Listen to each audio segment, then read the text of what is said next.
Glad to have you on this call. Glad you can make time out of, I'm sure, your busy schedules to walk through our most recent discovery here at the Marketing Experiments Research Labs. So thank you for attending today.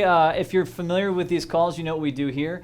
Our motto, our goal here is to discover what works in online marketing. And particularly we test things like mobile, we test things like calls to action, we test things like branding, we test all these things to discover, okay, we don't just want suggestions. We don't just want ideas. We want to know what actually people are responding to. What are our customers moved by most? What actually works? And today we're looking specifically around a pretty interesting topic of managing multiple products.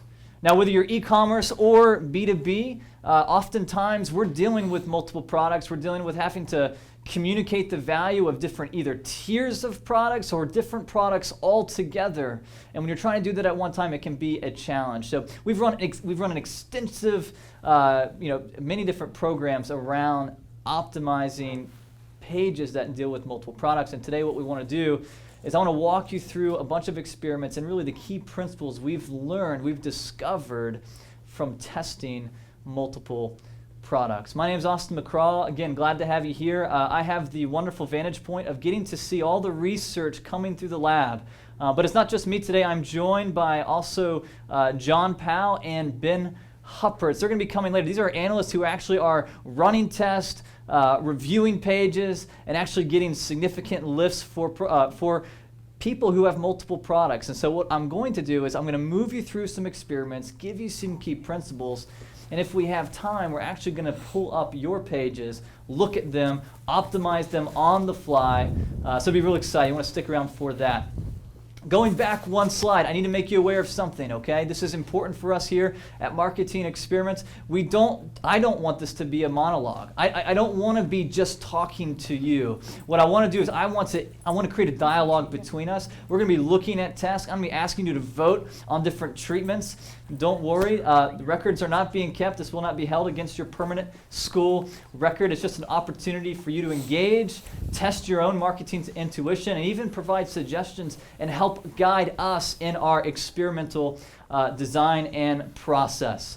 Many of you can see how you can interact with us right now. Some of you are using GoToWebinar's question and answer feature. I can see that right now on my screen. I see your comments coming through. If you haven't already, I would just encourage you, test that out. Make sure it works. Make sure you had a note, because in a minute in rapid fire, I'm going to get your opinion.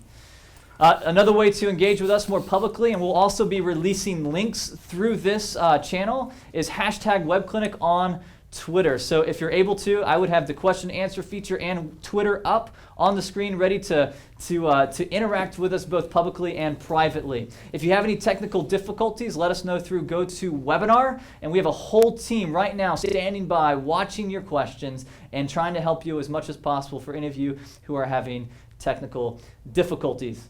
I think I have gone through all my setup comments, and right now what I'm going to do is I'm going to dive right into a pretty interesting experiment. So here you are, test protocol 1903. This is from the Meclabs research library. All this research is powered by Meclabs. The background is we were working with an independent vitamin manufacturer distributor. Oftentimes when we show you groups on here, they're large organizations we would be very much familiar with. Well, here is potentially a smaller organization who is dealing with a challenge that both big and small organizations deal with, which is they have a product that has 3 different ways you can purchase it, 3 different ways you can engage, 3 different tiers in some sense. And our question is how can we design a page to best communicate those products in such a way as to generate the most response? So, without further ado, let me show you the first page. Now, this is a setup page, okay? So this is the landing page that no matter what part of the test that you were on, you saw this page. Okay, so look at this page, take a moment. I'm going to ask you in a moment to take a vote. So look at this page, look at what we're doing. We're, again, trying to sell, in some sense, we're trying to get people to respond to purchasing a vitamin supplement here. Look at it. Here's the first step. They enter their information, and we've kind of just pre-filled a little bit of the information there just to kind of show you what we're talking about. Obviously, people's names would go in there. And then in the test now is we actually test 2 different versions of the following page. So they click get my vitamin supplement now, and then they're driven to one of two pages. And let me show you the differences between these two pages. So here's the first version. The first version uses a radio button table format. It's kind of vertical flowing. You can see 3 different product options here. Now it's the same type of product, but 3 different ways that you can purchase it. The first way is just a one-time purchase. The second way is through kind of what they call their loyalty program, which is a monthly subscription program where they can actually, so the first tier, the most popular it says, is buying one of those, or the best value would be buying 2 of those on a monthly subscription basis. Look at that. Here's the first design. And let me show you the second. Here's the next.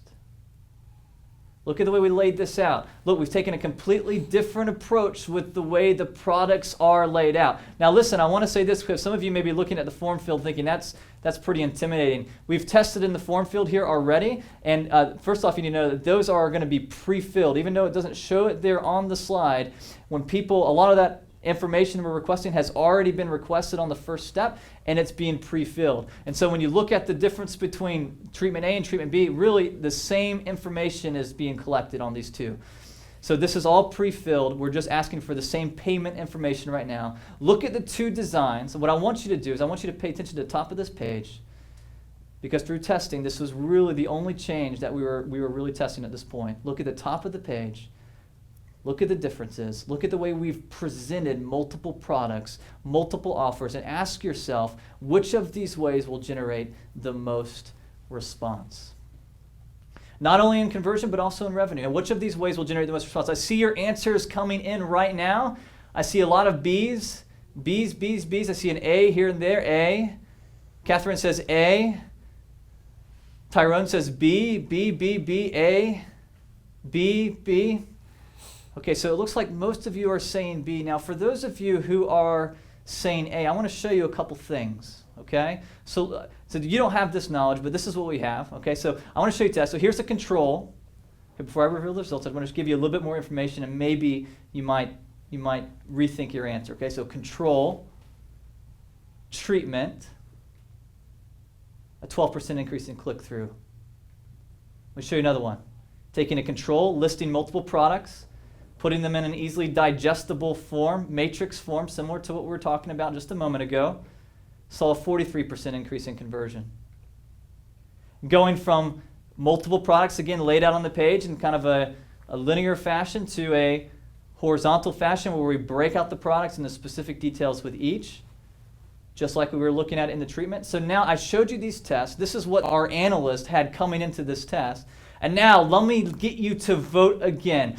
Having that, does anyone that had voted for A originally want to switch their vote? I'm giving you kind of a last moment here to choose. Yes. I see your answers going through. I do see a few people holding strong. But look at this test, treatment A, treatment B. Here are the results. Believe it or not, treatment A saw a 70% increase in revenue. Now you may be asking about the conversion rate. The conversion rate had no difference. Okay, there were no difference in the conversion rate. It wasn't a statistically significant difference in the conversion rate. The only thing that we saw an actual increase in was in revenue. And so the reason why I asked you, and I'll show you, here's the charts right here. You can see the results. You can see the 70% increase in revenue. You can see the minor increase in conversion rate, yet the statistical relative difference was only 74%, which isn't enough to have confidence. The reason why I set this up, the reason why we showed you these things is to ask you this question. I showed you test after test where a similar approach that we took generated response. But in this case, in the way we designed this experiment, this design of laying things out in a featured product matrix did not outperform the control. And my question to you, audience, is, and this is honestly the question that all of our analysts, and we're doing tests, are left with, which is this: why?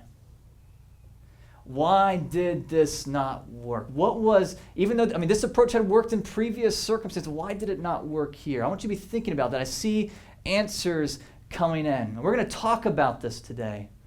And honestly, we're going to expand our scope and go beyond this single test and really scan our testing from over a decade of research around multiple products and extract key principles that we've learned from seeing pages win and seeing pages fail.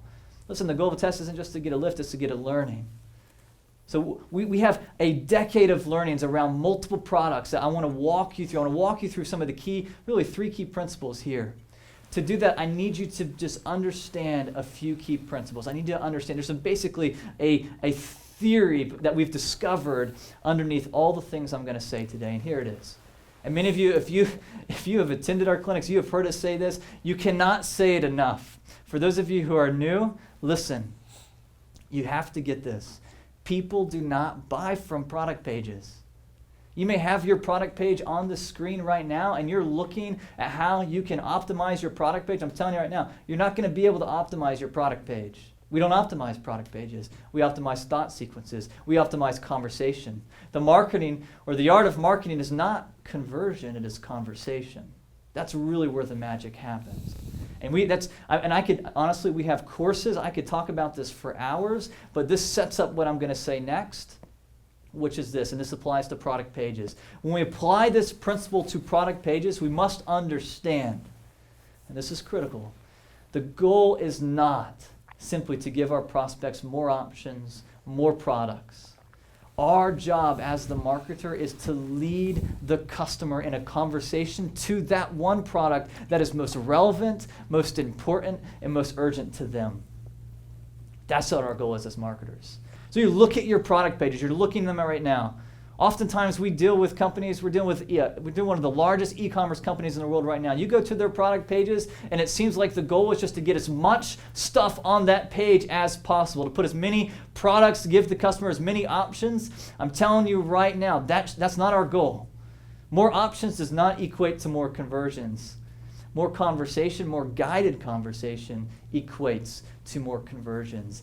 Sifting through the many options to the one is what generates response. And as a marketer, there are really 3 ways that you can do this. And this is what I want to teach today. This is what we want you to get today. Literally, we step back with the writers of this clinic. We have a team of writers who put together these clinics. And we stepped back and we said, listen, of all the things that we could say about how to improve product pages, what would we say? What tactics, what objectives, what strategies would we give the marketer today? And here, honestly, we're getting real practical and tactical today. Here are 3 things as the marketer that in kind of your tools in your tool belt that you can use to improve product pages. Number 1, elimination. Eliminate. Here's the objective. You want to eliminate the number of products, competing choices as much as possible. This is foundational. The first place you want to start as a marketer when you're talking about trying to, I'm getting a little ahead of myself, but the first place you want to start is looking at what products can we actually eliminate. Here's the second, emphasize. Emphasize. Then once you've eliminated, you want to bring visual weight to certain pieces. And the final thing is express. Eliminate, emphasize, and express. You want to have a clear expression around the product level value proposition. Now what I'm going to do is I'm going to walk through each 3 of these pieces. I'm going to show you examples of where we have eliminated, where we expressed, and where we emphasized. Looking at over a decade of research, these are the really 3 core principles that we've discovered, that we've seen rise on how you can improve your product pages. I'm going to go through them fast. Time is flying by. I'm looking at my clock right now because at the end of this, I want to get to some of your pages and let's see if we can begin optimizing and make improvements right now. All right, objective number 1, eliminate. Let me show you a case study. This is a classic experiment. This is a very similar page that we see across the web on many different sites. We have a page that's offering 4 different types of products, and even within those products, there are levels of products. So we took this page and we asked ourselves, are all these products relevant to the customer? Are all these products necessary? And we began to hypothesize that, you know what, no. In fact, we're introducing too many products here at this stage of the process, too many unrelated products. So look at the page we created, right here. We took this page and we reduced the amount of products we were focusing on to just one. We gave the customizable options for that one product on this page. Here's the before, here's the after, and here's the results. We saw a 24% increase in revenue, bottom line numbers. So at the end of the day, by eliminating, we were able to generate more response. Again, like I said, more is not always optimal. Okay, here's another classic example, right? Here's a page. This looks like many of probably your pages. Many people on the line right now, this probably looks like many of your pages. Lots of products featured. We took this page, reduced the focus from 6 different products to one main overall call to action, one main overall product, and we saw a 24% increase in revenue. So here's the point. If and when we can, we want to be looking at our products. We want to be asking ourselves, can we eliminate? Can we eliminate? Let me go through one more experiment because I also have to caveat this point. Because at the end of the day, some of you on the line are going, okay, what can I cut? I got to get rid of this, got to get rid of that. There is a tipping point for many of you. Let me show you a little bit of a counterintuitive test here where we eliminated too much. Okay, so I'm just going to, this is again pulling from our research, all right? So in general, we want to reduce as much as possible, but we don't want to go too far. Here's an example of a test, of an experiment, where we had a product that, again, very similar to what we were looking at in the first test, had 3 different tiers. We took this and we reduced it to just one option. We went from giving them options between 24 ounce, 32 ounce, or 16 ounce, and we just reduced it to one, 24 ounce. We gave them one option. The goal here was, in some sense, to try to minimize the conversation, minimize the confusion, and focus the customer on the main objective. And in some sense, this was the most popular product. So we thought, let's just reduce this product and get it focused to one. But here's what we saw in the results. Side by side, we saw a 35% decrease in conversions. Let me ask you this, audience. Look at this page. Why? This is the question that we as marketers must always ask. Why? Hopefully you're running tests. I'm assuming you're running tests right now, but when we run tests, the goal is not just to get a lift, right? We're trying to learn here. Why? Why did we say this? Why would, in this case, potentially reducing from 3 options to 1 actually hurt conversion? I see your responses coming in. Guys, this is the hypothesis, and we would test to discover this even further.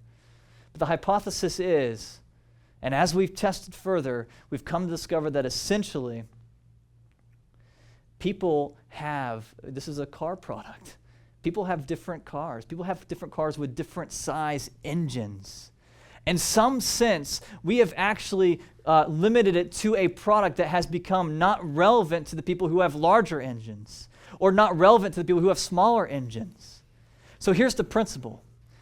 You want to make sure that you have enough products that are relevant and match the key prospects coming to your page. You can actually limit yourself so much that you're missing some of the key prospects. So it really comes down to who's coming to your page and what is relevant to their particular circumstance. We've seen tests, we've shown tests in the before where we actually took something from 1 call to action to 3, focused around 3 key prospect types, and we saw an increase in conversion in doing that.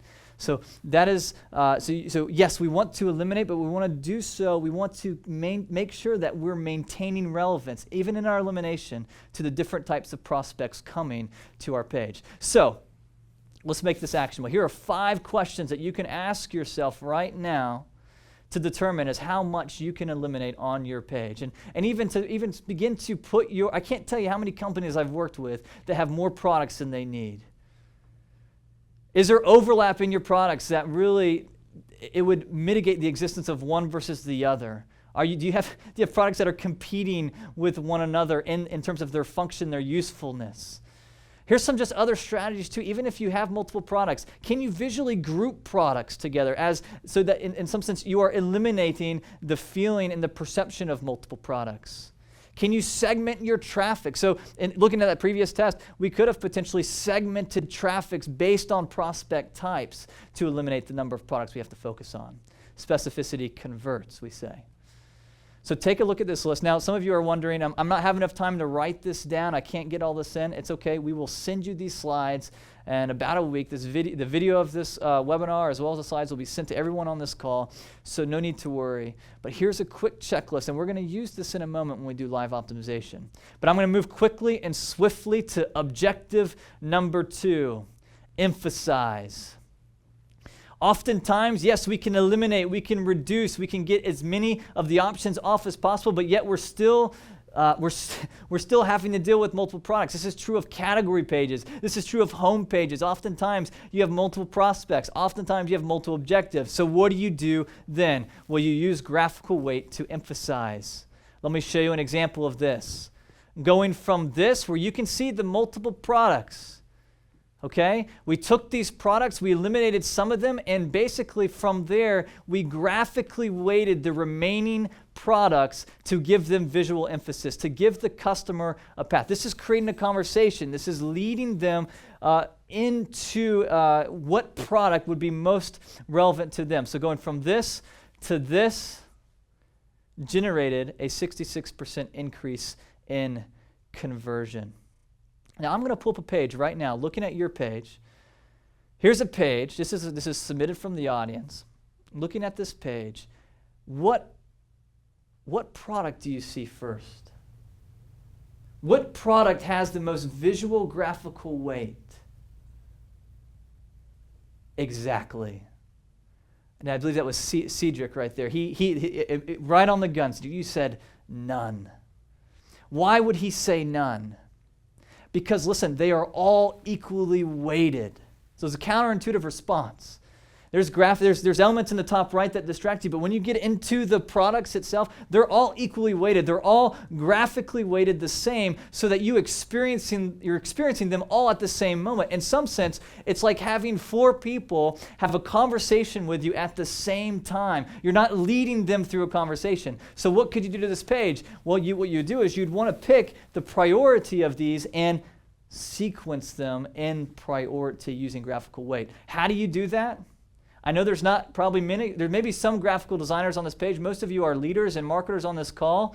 You can give this list to your graphic designers. You can tell them which of these needs to be prioritized, but you can use these 5 elements to control the eye path. In fact, what I would do right now, and this is what we do often with pages, print out your page and then circle the graphical elements and number them in terms of their weight. And you can almost draw a dotted line on your page, and you can see the visual eye path for the actual, really the journey and the conversation of the customer. So what you can do on your page is look at that, and then you can begin adjusting these 5 things. You can adjust the size of elements. You can adjust the shape of elements. You can adjust the color.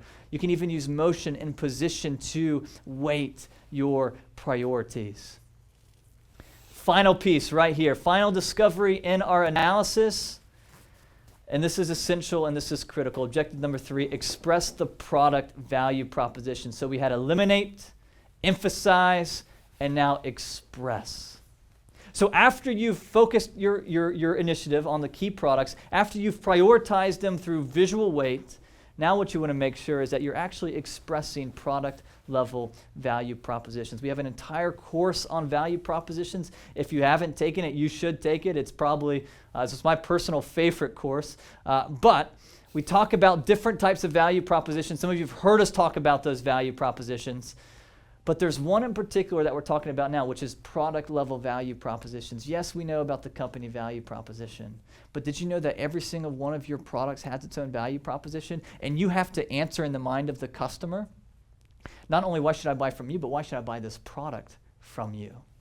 And you probably don't have that much space to do it. You might have a small section of space to express your value proposition. And at the end of the day, you have to express it in such a way that the cost of the product weighs less than the actual value, that the value is greater than the cost. And you're tipping, in some sense, a fulcrum, a mental fulcrum in the mind of the customer to get them to respond to the product. Let me show you some examples of how we do this, just to give you some thoughts, some ideas. Going from this, where you just typical category page of different products, different types, from this to this.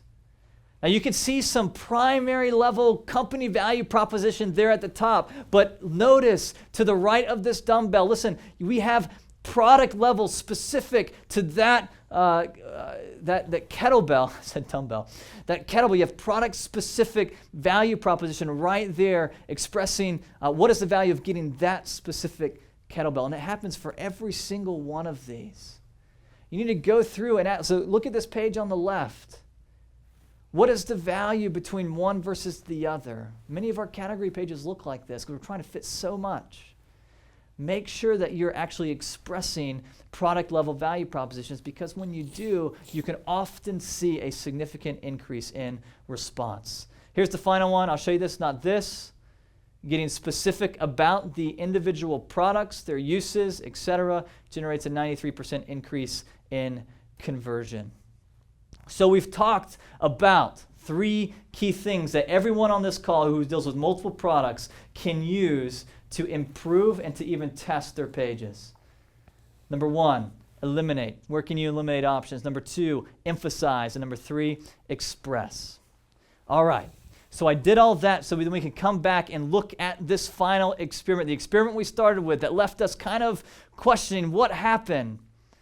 Having this framework in place, let's ask ourselves, did we eliminate? How did we emphasize? Were we expressing? And maybe I think what's going to happen, I know what's going to happen, is we're going to see why one outperformed the other. So look at these pages again with this framework that I've just provided you and ask yourself your question.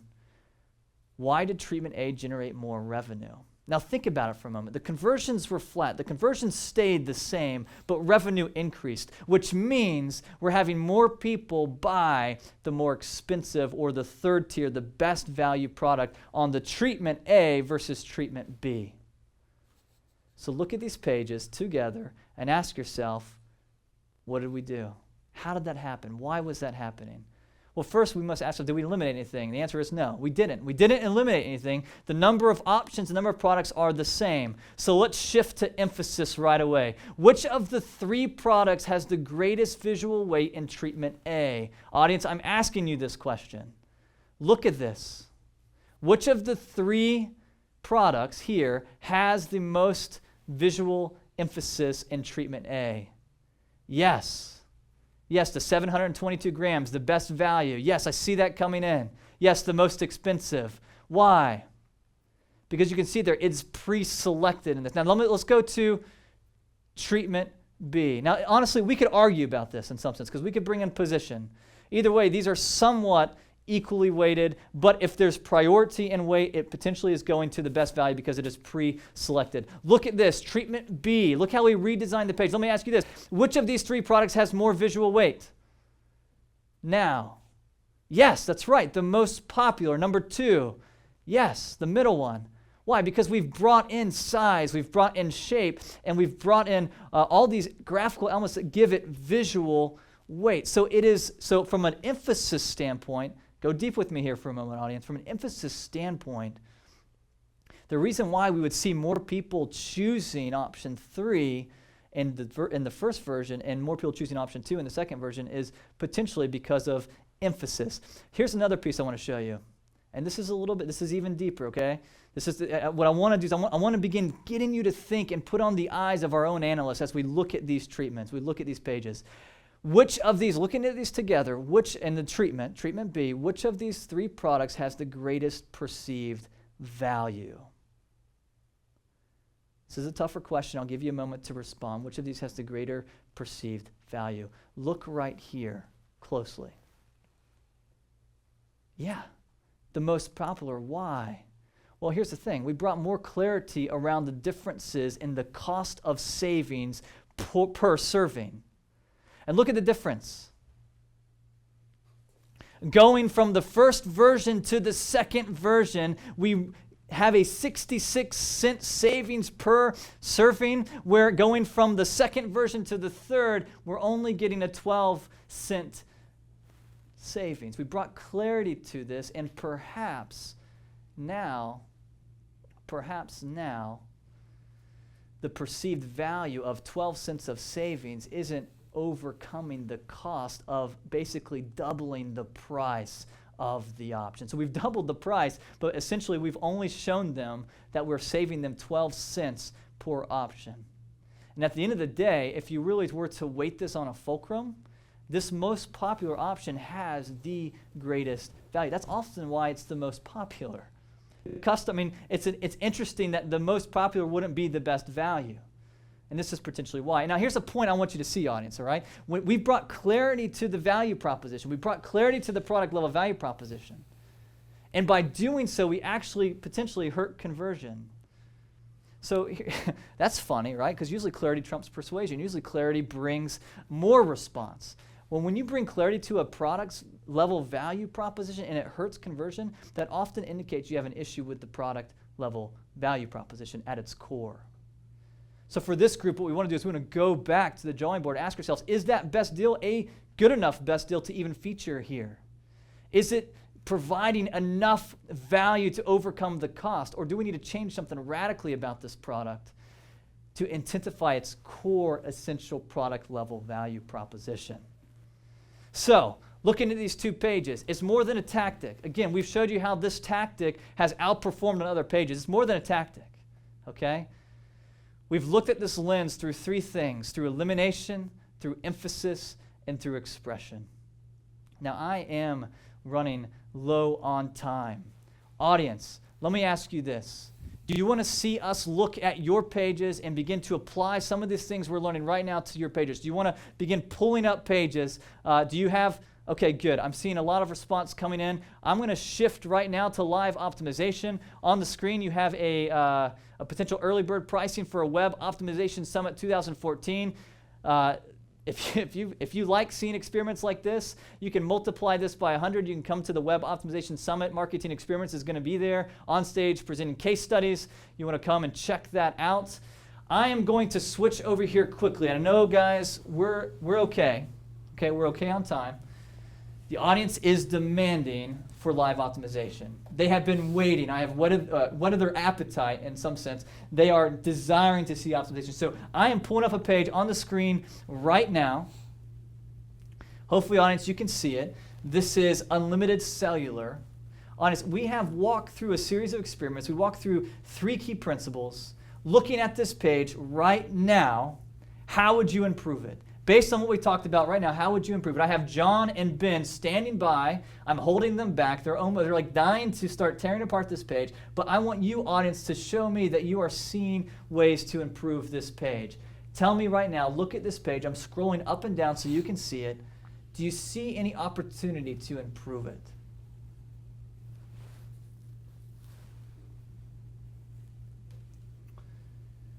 Bryce says, keep image and pricing in the same element. Kind of blah, says Gina. Can you define blah, Gina? Good. My first thought is the site doesn't look very trustworthy. ScanDisk shouldn't be the first offer. All right. Okay. We saw some options coming through. Audience, what do you guys think about emphasis here? Ask yourself, what's the first thing you see? Are we emphasizing properly? How would you adjust that? Ben, looking at this page, I'm going to ask Ben now. Ben, looking at this page, how would you improve it? Where were some opportunities here for Karma to improve this page? So if you're familiar with our heuristic, one of the most important factors to keep in mind is motivation, right? It looks like we have a deals page here. So what do you think somebody coming to this page is looking for? Assuming a deal, right? Well, what the conversation on this page is right now is the first thing that we see is the price, and then we say, hey, buy now. Yes. Well, look where the deal is, hidden underneath that buy now button, right? Right there, that's where the deal's hidden. So the first thing that I would maybe try to do is emphasize it. I think we're doing it, can we scroll? Yep. I think we're doing it a little bit better down here. You can see the savings are crossed out, we have it highlighted in green, yes. But we're not doing that up here. Again, somebody coming to this page might not have a particular product in mind, right? I think somebody just mentioned that we're featuring the ScanDisk. Well, you know, what if that's not what they're looking for? This is the first thing that they see. So maybe just kind of expanding the variety that is displayed right away. Yep. And maybe even offering a filter to reduce some of that friction, right? It's unlimited cellular. I'm assuming that these accessories are for cell phones. Yes.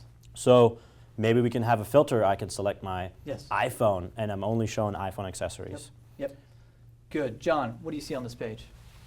I don't know if Ben mentioned this before, but the question is this a product page or is this a category page? It looks kind of like a morphing of the two, and that's your first problem, is that you can't decide which one it is. And a lot of times home pages try to meld those two, but this page is too long to be a home page. And but it's not a category page because you're already trying to infiltrate them on a different level. I mean, honestly, you need to choose one or the other.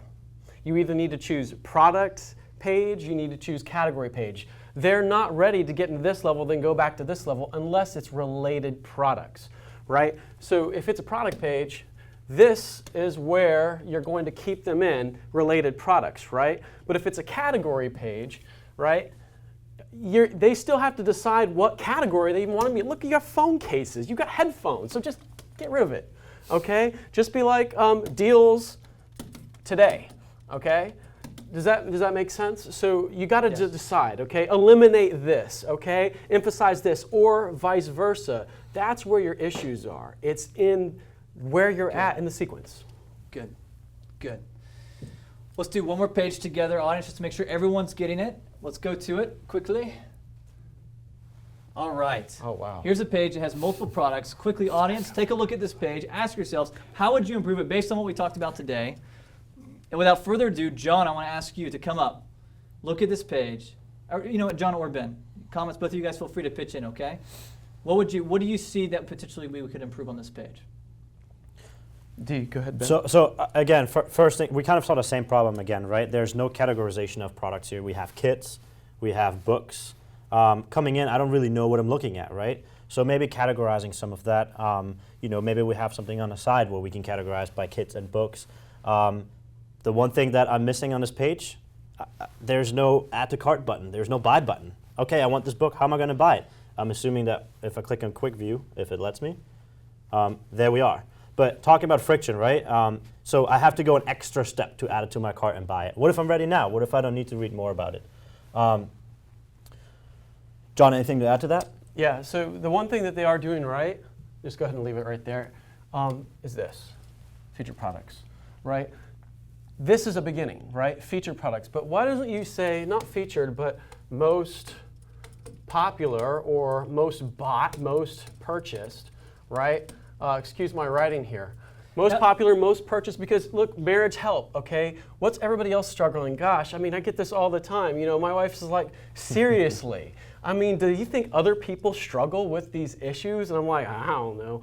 But this kind of thing could bring some relief and some kind of social learning aspect to it, apart from, the fact that, you need a headline, right? You don't have a headline. You need a headline, okay? And I agree with Ben.